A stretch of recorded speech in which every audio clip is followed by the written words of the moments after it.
noches, gracias por estar con nosotros. Comenzamos con la información. Hoy se dio un nuevo ataque en contra de un taxista en Iguala, en Guerrero. Se trata de un taxista de la organización Tigres, el cual fue asesinado en la colonia Juan N. Álvarez, cerca de una escuela primaria. De acuerdo con testigos, el taxista se había parado a comprar en una miscelánea cuando le dispararon. Este es el segundo asesinato de un taxista en lo que va de la semana. Y además el miércoles también fue asesinado el chofer de una Urban. Esta noche se registraron enfrentamientos, bloqueos, además en la zona sur de Ciudad Guzmán, esto en Jalisco. Esto comenzó a las 7:30 de la noche cuando se reportaron cierres en las avenidas, carreteras que son el ingreso principal al sur de la ciudad, y de acuerdo con los primeros informes, estos fueron enfrentamientos entre fuerzas federales y criminales luego de la detención de un integrante del crimen organizado, y hasta el momento pues no se ha dado mayor información. El alcalde de Zapopan el Grande, Alejandro Barragán, pidió a la población pues no salir de sus casas. En algunos lugares como la secundaria Benito Juárez se vivió así el enfrentamiento.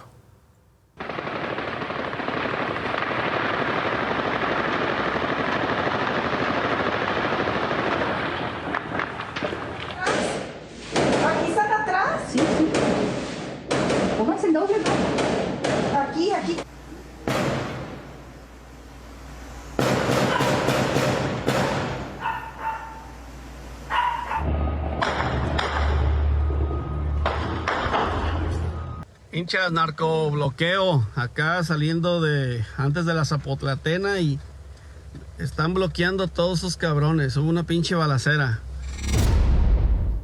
El alcalde de Zapopan confirmó que no se reportaron heridos ni lesionados por esos ataques e informó que guardias nacionales y soldados ya realizan patrullajes en la zona para volver a la calma. Un grupo armado atacó anoche a vehículos en los que viajaban migrantes por la vía Altar-Zarik, esto en Caborca, Sonora. Medios locales reportaron que este ataque dejó a un menor de 4 años muerto, así como 10 heridos. Luego del ataque, los hombres quemaron los autos donde viajaban estas personas y aunque al lugar llegaron guardias nacionales y soldados del ejército, no se ha reportado detención alguna por este ataque. El fiscal de Puebla, Gilberto Higuera, informó que un segundo peritaje que analizó las causas del accidente aéreo en el que murieron los exgobernadores Marta Erika Alonso y Rafael Moreno Valle concluyó que se trató de una falla mecánica de la avioneta del helicóptero en el que viajaban. Recordará que los dos exgobernadores murieron en diciembre del año 2018 y así lo explicó el fiscal Higuera. Recibimos planteamientos de la familia de las víctimas, de que la Fiscalía y la autoridad judicial que está llevando los casos en proceso les dieran oportunidad de que peritos externos en acciones propias, jurídicas propias de la familia, se examinaran para que también peritos externos, incluso extranjeros, hicieran ese trabajo. La familia misma me ha compartido, y por supuesto que con su autorización lo puedo comentar, que el resultado de esos dictámenes realizados en las acciones particulares y por peritos extranjeros fue que la conclusión es totalmente coincidente con la que se hizo por las instancias aeronáuticas federales y por nuestros peritos. Así que se confirma pues y se trató de un evento de falla en el aparato aeronáutico. Bueno, el fiscal de Puebla dejó en claro que de ninguna manera existen indicios de que estas muertes hayan sido provocadas, ni hay indicios de que hubo impericia en los tripulantes de este helicóptero. El problema fue una pieza de la aeronave y por eso hay 6 personas bajo proceso penal, todas ellas relacionadas con la empresa Rotor Flight Services, encargada precisamente del mantenimiento de este helicóptero. Un fuerte incendio se registró esta madrugada en un corralón del municipio de Santiago Tulantepec, en Hidalgo. Este corralón era utilizado por la Fiscalía General de República para resguardar combustible ilegal decomisado en distintos operativos y aunque no hubo riesgo para la población, las llamas alcanzaron una altura de unos 30 metros. Las pérdidas materiales fueron más o menos como de 200 vehículos, 100 motocicletas, de acuerdo con los datos de la propia tarjeta que se generó por estos hechos. Terminaron calcinados y además de varios litros de hidrocarburo decomisado, el cual no se tiene todavía un dato exacto.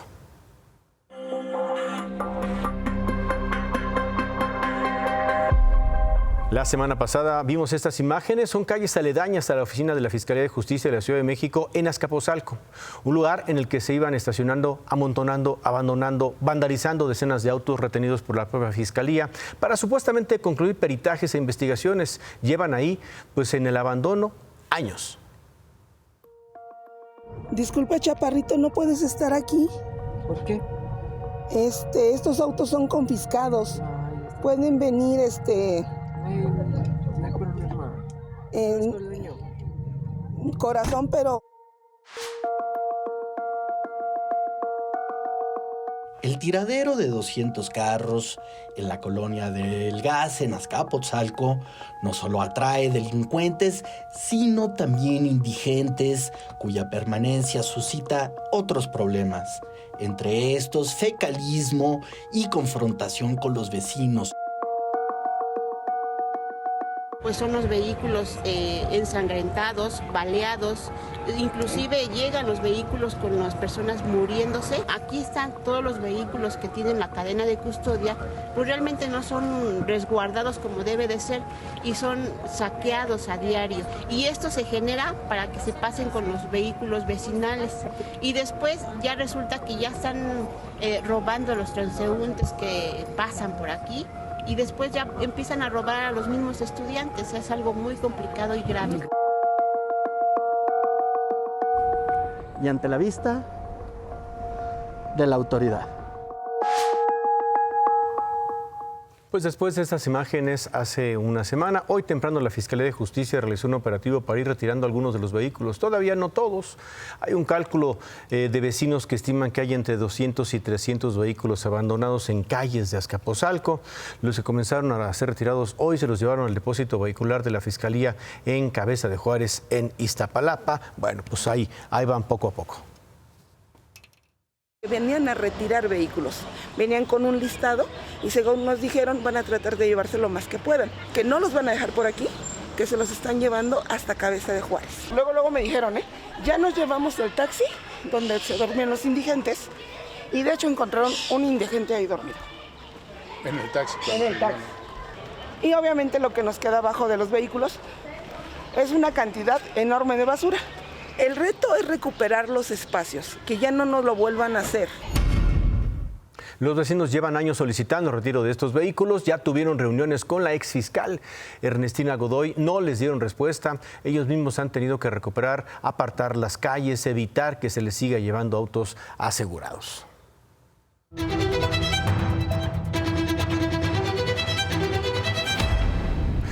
Xóchitl Gálvez habló hoy en su conferencia de prensa La Mañaneta sobre las protestas de los transportistas. Dijo que ellos tienen razones justificadas para protestar y aseguró que el gobierno federal canceló el mantenimiento de la red secundaria de las carreteras. El presidente tiene el hábito de insultar a los ciudadanos que protestan o que no opinan como él. Los transportistas son personas que solo quieren hacer su trabajo sin las amenazas del crimen.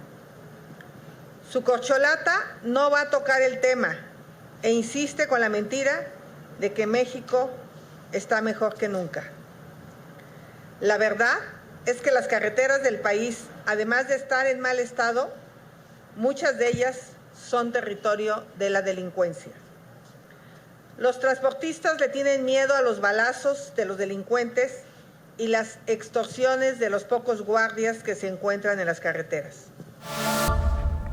Claudia Sheinbaum no tuvo actividades públicas, pero temprano compartió en sus redes sociales más detalles sobre su reunión con el Papa Francisco. Subió un pequeño video y escribió: pensando en la devoción de las y los mexicanos por la Virgen de Guadalupe, le pedí al Papa Francisco que bendijera una rosa de plata elaborada por Adrián Pallarols para llevarla a México. Se la va a entregar al rector de la Basílica y dice ella: creo que es el mejor regalo que le puedo llevar al pueblo de México. Claudia Sheinbaum se registrará por separado, además de esta información que publicó temprano, y como ya sabíamos, va a registrarse ya como candidata presidencial este domingo al mediodía en las instalaciones del INE.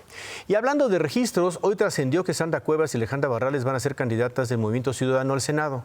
Y es que en chats de diversos periodistas, de grupos de periodistas, se difundió una invitación precisamente para el registro de Sandra Cuevas en la sede del partido, pero después pues fue bajada de las redes sociales. Ni Sandra Cuevas, ni Alejandra Barrales, ni Movimiento Ciudadano han publicado, hechos públicos, pues comentarios al respecto. El Cabildo de Monterrey aprobó la licencia temporal solicitada por el alcalde de esa ciudad, Luis Donaldo Colosio Riojas, para contender por una candidatura al Senado por Movimiento Ciudadano. Así que a partir del 1 de marzo, Colosio va a dejar la alcaldía y va a iniciar campaña. Y hablando del proceso electoral, la reportera Andrea Meraz tuvo la oportunidad de entrevistar a la magistrada del Tribunal Electoral de la Federación, expresidenta Yanine Otálora. Ella fue expresidenta o fue presidenta del tribunal entre noviembre del 16 y principios del año 19. La magistrada Otálora hizo varias e interesantes reflexiones sobre el proceso electoral. No tenemos que salir a 4 meses de la jornada electoral amenazando con anular elecciones si interviene el crimen organizado.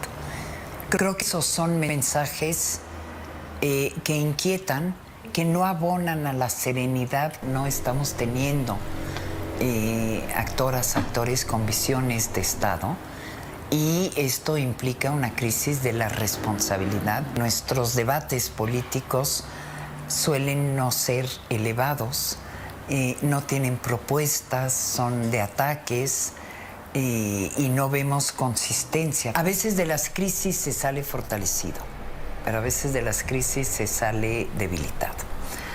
El tribunal como tal definitivamente va a dar resultados y el juzgamiento vendrá de la ciudadanía.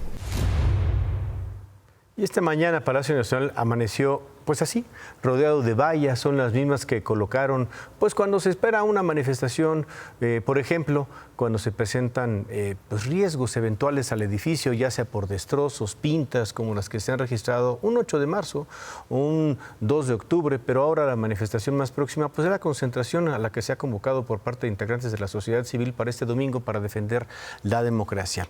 Y aunque se llama Marcha por Nuestra Democracia, en realidad es una concentración.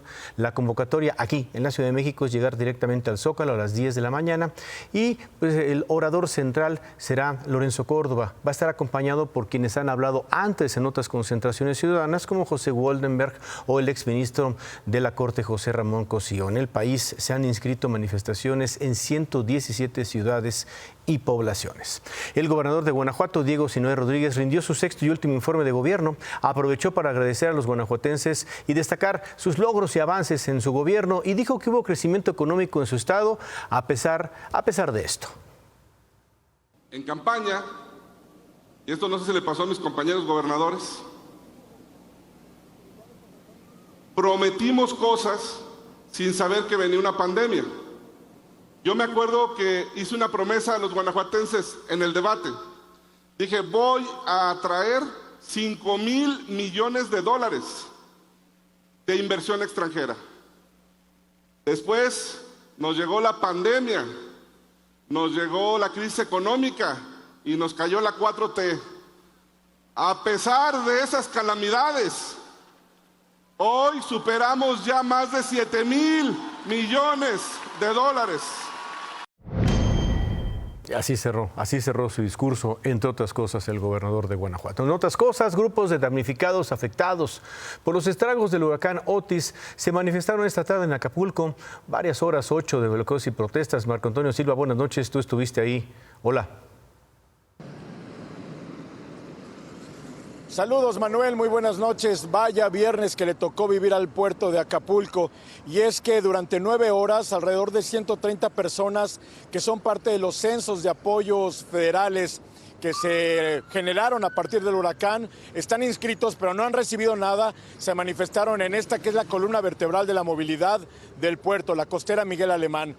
Al principio sucedió en la Glorieta de la Diana, más tarde en la Glorieta del Centro de Convenciones y pues básicamente nadie se movía.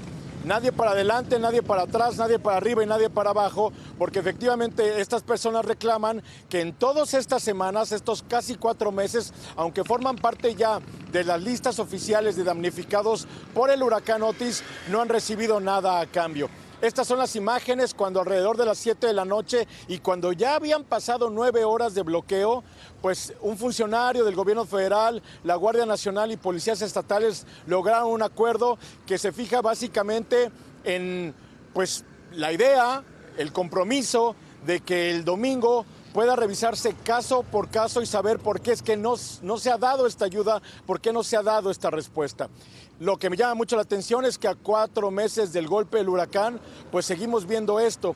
Protestas de gente que no ha recibido apoyo, filas para recibir enseres domésticos y dinero, y pues todo esto aquí en la costera Miguel Alemán, que como puedes ver esta noche está muy movida, y esto pues básicamente por los turistas que ya empiezan a llegar al puerto, cosa que trataremos la próxima semana, Manuel.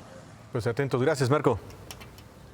Buenas noches. Muy buenas noches. Bueno, pues ahí está. Entonces el domingo para tratar de poner, pues digamos, una especie de orden que seguramente falta. El desastre fue total a este grupo de gente que sí, y quizá con razón, protesta, pero tratar de solucionar sus demandas. Entonces el domingo.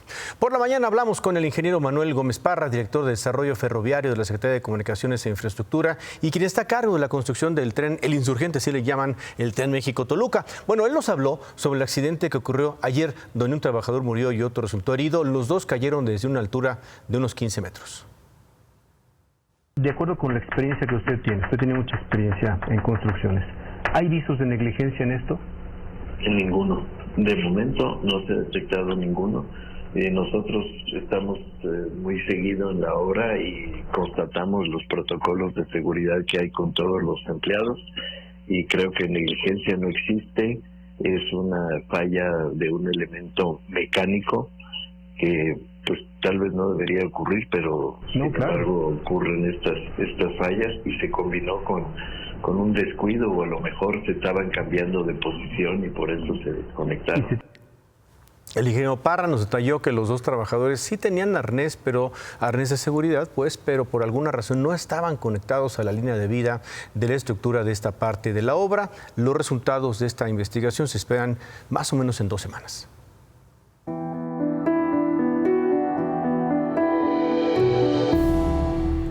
Vamos a ver esta historia que conocimos esta semana. Nos hicieron llegar a Imagen Noticias los documentos extraviados de un señor de 73 años, Víctor Maltos González. Son documentos no solo importantes, sino que describen prácticamente la vida de este hombre. Todo esto en una bolsa de plástico. Miriam Moreno se dio la tarea de buscarlo.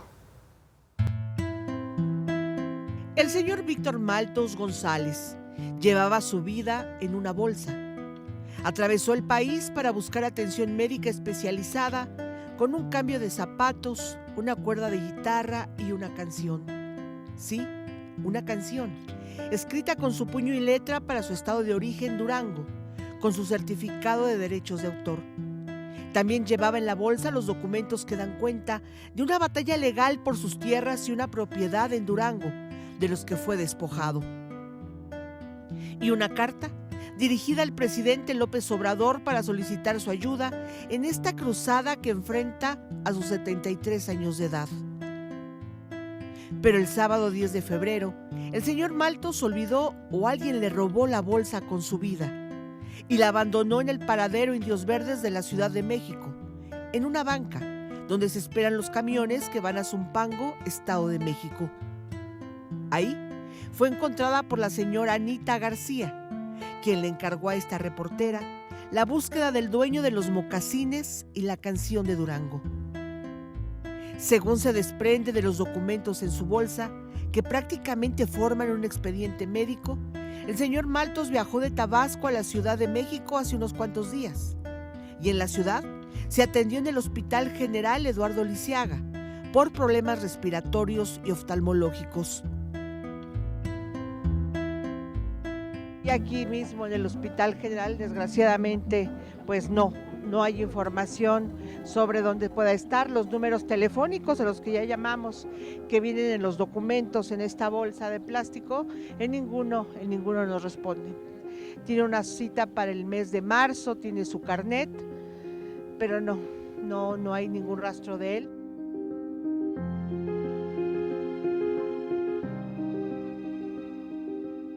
Los documentos también dan cuenta que el señor Víctor carece de recursos económicos y el 5 de febrero fue remitido por el Hospital General de México al albergue guadalupano. Pero a los 2 albergues guadalupanos a los que nos remitió el hospital para buscarlo, no hay registro de él. ¿Aquí recibieron al señor Víctor Maltos? No lo recibimos. No, sí, no, nunca llegó.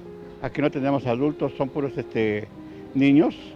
Y en el hospital saben que aquí es puro niño. No tendría por qué haberlo mandado. Entonces no, ni idea. Estamos llegando al albergue guadalupano, aquí en la colonia Doctores. Dice IMSS, es una fachada blanca. Supuestamente aquí fue enviado el señor Víctor Maltos.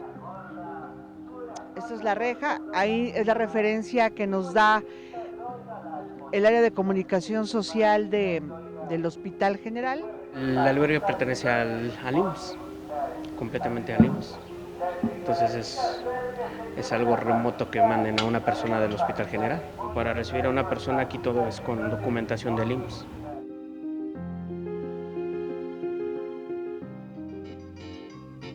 La vida en una bolsa, la vida de los zapatos y la canción del señor Maltos. Durango ha visto nacer en cada generación a mucha gente valiente, a mucha gente de honor. Yo por eso le canto a mi Durango esta canción.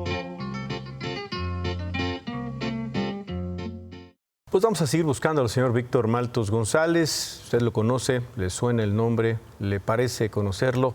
¿Nos puede ayudar? Ojalá pueda.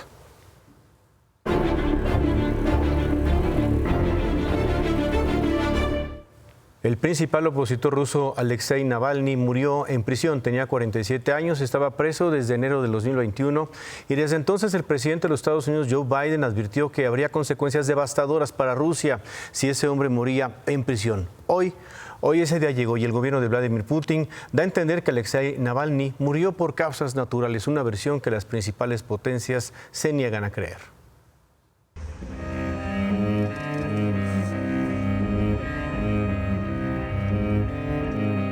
Rusia perdió un mejor futuro para siempre.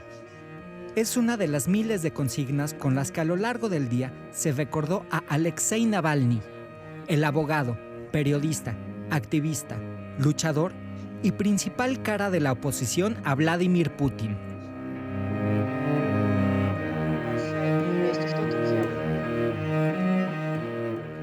Hoy se dimensiona el tamaño de la lucha de Navalny con homenajes en las principales ciudades de Europa y Estados Unidos.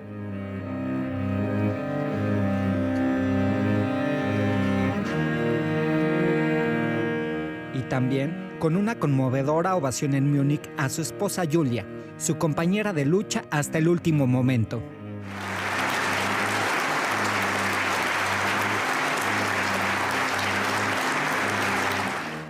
Siento que estás cerca cada segundo y te amo cada vez más. Fue el último mensaje que Navalny pudo dedicarle, apenas el miércoles, el Día del Amor y la Amistad. Un día después, tendría su última aparición pública en una audiencia por videoconferencia ante un juez. Navalny estaba de pie en una celda, vestido de negro con su uniforme de preso. Se veía sano y de buen humor. Я жду, я вам отправлю номер своего лицевого счета, что вы с вашей огромной зарплаты федерального судьи подогревали мой лицевой счет, потому что деньги у меня заканчиваются. Благодаря вашим решениям их закончится еще быстрее. Так что присылайте. Артем Задович, тоже скидывайтесь всей зоны. Unas horas después, murió en una prisión de máxima seguridad conocida como la Colonia Lobo Polar. Está ubicada en el Círculo Polar Ártico y considerada una de las más duras, ya que las temperaturas se acercan a los 40 grados bajo cero. Fue ahí donde, según el gobierno ruso, Alexei Navalny salió a caminar, se sintió mal después de regresar y perdió el conocimiento. Dicen que se llevaron a cabo todas las medidas de reanimación necesarias, pero fracasaron. Una versión desacreditada de inmediato desde la Casa Blanca. Russian authorities are going to tell their own story. But make no mistake, Putin is responsible for Navalny's death. Putin is responsible. Líderes europeos como el presidente francés Emmanuel Macron, el canciller alemán Olaf Scholz y la presidenta de la Comisión Europea, Ursula von der Leyen, culpan también de una forma u otra al gobierno de Vladimir Putin. Motivos para dudar sobran. En agosto de 2020 trataron de matar a Alexei Navalny. Lo envenenaron mientras volaba de Siberia a Moscú. Esa vez sobrevivió tras ser atendido de emergencia en Múnich, donde se comprobó que intentaron envenenarlo con una sustancia desarrollada en la Unión Soviética de los 70s. Unos meses después, al volver a Moscú, Navalny fue detenido de inmediato por violar su libertad condicional por acusaciones de un supuesto fraude empresarial. A pesar de que estuvo hospitalizado, para la justicia al servicio de Vladimir Putin eso no era justificación. Desde entonces, le sumaron otras sentencias que lo mantendrían en prisión al menos hasta el 2031. Hoy murió el rival de Vladimir Putin, el criminal para la justicia rusa, el preso político ante la comunidad internacional, el líder opositor, Alexei Navalny, que antes de ser detenido, dejó un mensaje, un legado contundente. My message for the situation when I am killed is very simple, not give up. Hasta el momento, el presidente ruso Vladimir Putin no ha dicho absolutamente nada sobre la muerte de Navalny. Además, esto ocurre a un mes de las elecciones presidenciales en Rusia, unas elecciones que para la comunidad internacional son una simulación y en las que se da por sentado la reelección de Vladimir Putin. Por cierto, en Moscú y San Petersburgo, la policía arrestó a personas que asistieron a las pequeñas protestas y homenajes para recordar precisamente a Navalny. Las autoridades rusas habían advertido a sus simpatizantes que no iban a permitir actos públicos por su muerte. Se reporta que entre los detenidos hay periodistas y activistas. Bueno, vamos contigo, David. Otra vez, el Departamento de Comercio de los Estados Unidos le exige a México transparencia en las exportaciones de acero y aluminio. México les dice, sí te voy a explicar, pero como la negrita de mis pesares. A todos les dice que sí, pero no les dice cuándo. Ahorita te cuento, Manuel. La responsable del comercio de los Estados Unidos otra vez volvió con las críticas a México. Tuvieron una reunión, la secretaria de Economía, Raquel Buenrostro, y Catherine Tai, y la representante comercial de los Estados Unidos le volvió a decir a México, y así lo dijeron en un comunicado, que México no está siendo claro en las exportaciones que está haciendo, en el crecimiento de las exportaciones de acero y aluminio hacia los Estados Unidos. Que les preocupa que se esté triangulando a México para entrar a ese mercado. Y Raquel Buenrostro se puso el traje de la negrita de mis pesares. O sea, pues lo que ha estado haciendo con la política comercial. A todos les dice que sí cuando se enojan. Y no les dice cuándo. Pero no les dice cuándo. La contestación de la Secretaría de Economía fue muy prudente, muy correcta. Sí estamos dispuestos a compartir información. Sí estamos dispuestos a... ¿Por qué no hacemos un sistema en el que todos nos entendamos? Queremos seguir teniendo una buena relación comercial. Pero pues los frenzoneó. El resumen de eso, que no es otro tema en el cual la Secretaría de Economía mexicana sigue extendiendo los plazos. Dos cosas, no David. Uno, evidentemente puede ser una buena estrategia. Dos, ¿hasta qué momento termina de ser estrategia para pasar algo quizá como un panel?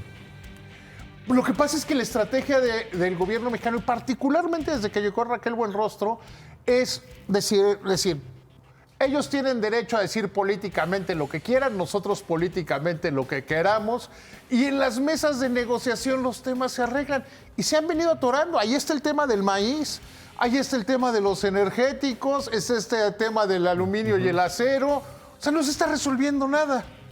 Y eso va a favor del gobierno mexicano.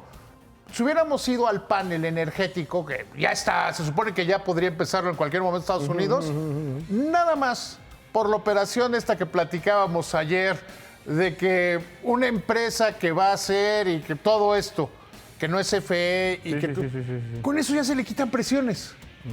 Con el tema del maíz también, que estaban muy enojados los Estados Unidos, también les dijo, Bueno, pero ya les cambio la ley y va a entrar en vigor todo en el 2025. Y ya, son temas no prioritarios y los despresuriza. Pues sí, o sea, eso es lo que he estado haciendo y todo el mundo sigue muy entretenido con el mecanismo de respuesta rápida, que así es, de respuesta rápida. Yo creo que lo he estado haciendo bien en ese sentido, Raquel Buenrostro.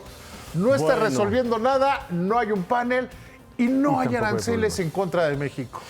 Muchas gracias, David. Descansa. Nos vemos, que te vaya muy bien. A ustedes también. Buenas noches. Bueno, hacemos una pausa. Regresamos con más información.